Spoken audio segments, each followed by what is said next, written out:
here we are with the part 2. So I went ahead in the route of going in a newly built community, which is in the HOA neighborhood. Now guys, I think this may have been a smart business plan. Here's how. I went ahead and I found some new built neighborhoods being built. So when I say new built neighborhoods, I mean communities. So builders, they buy a whole bunch of land, and in that land they build a whole community. So I'm talking about parks, I'm talking about lakes, and then on top of that, schools even in the surrounding.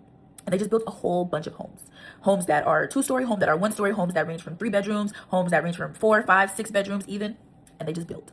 Now the community that I found, it was newly built in 2025. I was able to tour a few floor plans, and I found one that I actually liked, which was a 3x2. Now it still kept the most modern look that I was going for. A lot of the community homes that I was looking at, they were kind of not too modern.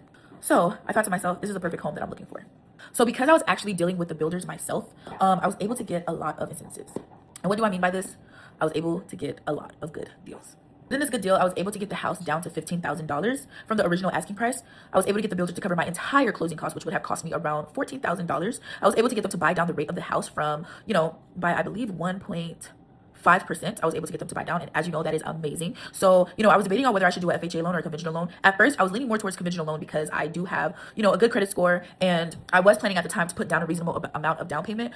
But for investment purposes, I believe that, having more liquidity on hand is smarter than having less by chance. So FHA was kind of the road to go. Another reason why I also went with the FHA loan is because the builders were only able to guarantee the coverage of closing costs and also the buy down rate of my interest rate if I went ahead with the FHA loan due to the their information with their lenders and just it being a FHA loan and not a private loan, which is the conventional.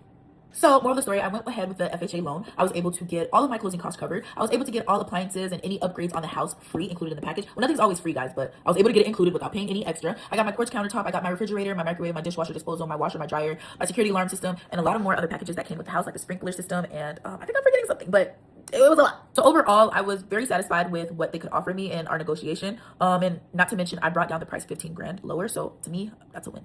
The process probably was a bit easier for me because the builder was trying to get rid of the last 3 homes. Sorry, not last 3, but the last homes that were left. And there wasn't many homes that were left because they sold pretty much majority of the homes in that community already. But that was supposed to happen in 2025. We are in January 2026. So they were willing to, lose some of that to sell that home, apparently. So we kind of did good there, guys. So after speaking to the lenders and also the builders, I went ahead and I went under contract. Again, I did review this contract for about 5 hours. I had a friend and also an aunt who bought a home. So I kind of got their input and kind of reviewed the contract with them as well. And, your girl also used ChatGPT. I'm telling you guys, it helps.